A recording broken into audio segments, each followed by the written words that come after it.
احسان بھائی صاحب، آپ پاکستان کے سینئر سیاستدان، سپریم کورٹ کے سینئر وکیل، ایک کامیاب انسان کہہ سکتے ہیں۔ یہ آپ کی زندگی کا ایک سفر ہے، لیکن 76 سال پہلے جب انڈیا تقسیم ہوا، ہجرت ہوئی، تو آپ بچے تھے۔ آپ نے ہجرت کو خود سہا خاندان کے ساتھ۔ آج اس بچپن کو، اس ہجرت کو، اس سفر کو کس طرح سے دیکھتے ہیں؟ میاں صاحب، یہ سفر میرے لیے اور دیگر ان لوگوں کے لیے بہت ہی اذیت ناک تھا اور اب بھی ہے۔ جب آپ یاد کریں ماضی کو تو عجیب سی فیلنگز ہوتی ہیں، عجیب عجیب خیالات، عجیب عجیب تجزیے۔ میں کسی وقت یہ بھی سوچتا ہوں کہ امرتسر سے ہجرت کی،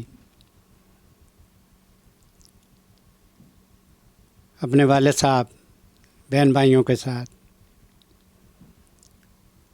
اور اب میں اس وقت تو حیران نہیں ہو رہا تھا، اب میں حیران ہوتا ہوں، سوچتا ہوں کہ جو لیڈرشپ تھی پاکستان بنانے والی، ان کو، لوگوں کو جن کی بنیاد پہ انہوں نے ملک بنایا، کوشش کی بنانے کی، لوگوں کو اویئر تو کرتے کہ ہم یہ ملک بنانے لگے ہیں اور آپ ہمیشہ کے لیے اس ملک سے جا رہے ہیں میاں صاحب۔ کیونکہ یہ بات میں اس لیے آپ کو بتا رہا ہوں کہ میں چھوٹا تھا، بالکل اتنا نہیں، مجھے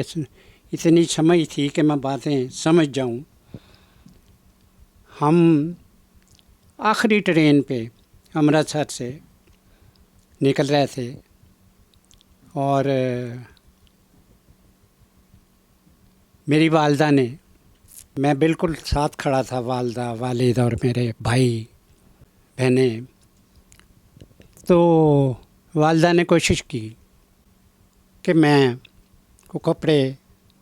کو اور کچھ چیزیں میں ساتھ لے لوں۔ تو والد صاحب میرے جو کاروباری شخصیت تھے، انہوں نے والدہ کو کہا، اور ان کی عادات میرے والد صاحب کی ایسی نہیں تھیں کہ میری والدہ کے ساتھ وہ تلخ لہجے میں بات کریں۔ کیا انہوں نے کہا تلخ ہو کے کہ میں آپ کو یہ بار بار کہہ رہا ہوں، آپ کو یا تمہیں، کہ بھائی آپ چیزیں کو مت اٹھاؤ، صرف ایک جگ اور ایک گلاس پانی کا پینے والا یہ لے لیں، کیونکہ اب ریزن سن لیں۔ جو بعد میں بھی میں اس کو سوچتا رہا کہ انہوں نے کہا ہم مہینہ ڈیڑھ دو کے بعد ہم واپس آ جائیں گے، کیونکہ یہ جو فسادات ہو رہے ہیں یہ ختم ہو جائیں گے تو ہم واپس آ جائیں گے اپنے شہر امرتسر، اپنے گھر۔ تو میں بعد میں بھی جب اسکول میں پڑھتا رہا، کالج میں پڑھتا رہا، اسکول میں خاص طور پہ میں یہ سوچتا تھا کہ وہاں تو لوگوں کو اتنا بھی، میجورٹی لوگوں کو نہیں پتہ تھا کہ ہم جا رہے ہیں، کہ یہ ملک بنا لیا ہے ہماری لیڈرشپ نے، ہم واپس نہیں آئیں گے۔ مجھے بعد میں یہ افسوس ہوتا رہا، کیونکہ ہم وہاں سے چلے، میں یہ نہیں کہتا کہ ہم کوئی بہت امیر لوگ تھے۔ میرے والد صاحب کی دکان تھی لیدر کی، کنک منڈی، اچھا کاروباری علاقہ تھا امرتسر میں، خوشحالی اس حد تک تھی، کوئی رئیسی نہیں تھی۔ تو وہاں سے ہم چلے تو والٹن آنا پڑا۔ وہ میاں صاحب جب والٹن، وہاں کا تجربہ میرے لیے بہت خوفناک ہے۔ اس والٹن میں اتنے عوام، اتنے لوگ ہجرت کر کے، کو سارے امرتسر سے تو نہیں آئے تھے، مختلف اضلاع کے، وہاں چیخ رونے کی آوازیں اور چیخنا ہے، لوگ بھوک کے مارے چیخنا ہے، اور لوگوں کے پاس کھانے کو روٹی نہیں ہے جی، بیماریاں اور علاج کوئی نہیں، دوائی کوئی نہیں، اور وہاں پر لوگ جو ہیں والٹن میں ہزاروں نہیں لاکھوں کی تعداد میں تھے میاں صاحب، کیونکہ یہ تو بعد میں مجھے اس وقت تو یہ سمجھ میرے اتنی نہیں تھی، یہ سمجھ تھی کہ کیا ہو رہا ہے۔ میں وہاں والٹن، یہ میں نے اس لیے چیخیں سنی کہ وہ میں وہاں چونکہ 7-8 سال کا تھا، میں پھرتا تھا، لوگ روٹیوں کے لیے چیخ رہے ہیں، اور وہاں جو امداد تھی میاں صاحب،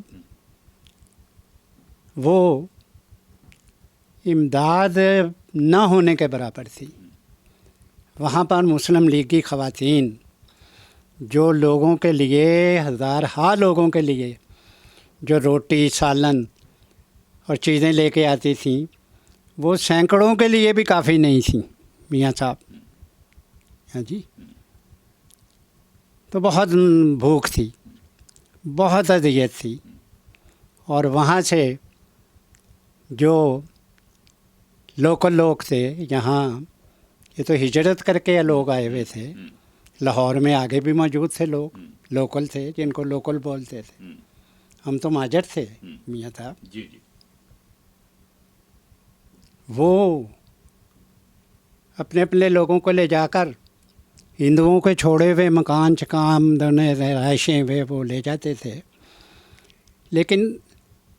لوارث بہت تھے لوگ میاں صاحب،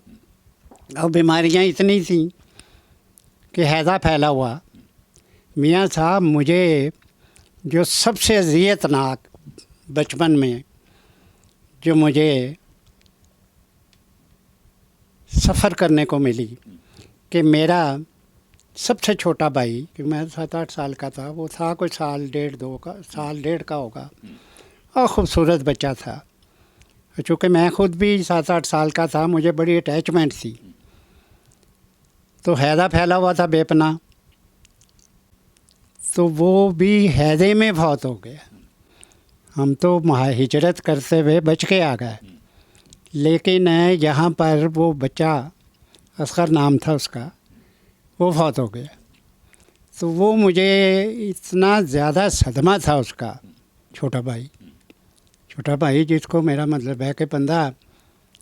ایک پیار سے ایک عجیب چیز سمجھتا ہے۔ تو وہاں پر میں اب سوچتا تھا میاں صاحب، میں یہ نہیں کہتا کہ مجھے بڑی سمجھ تھی سیاسی، لیکن دوسرا مجھے افسوس جو ہوا یہ تھا، لوگ مر رہے ہیں، قتل عام ہے، کیونکہ ہم بھی امرتسر سے جب آئے ہیں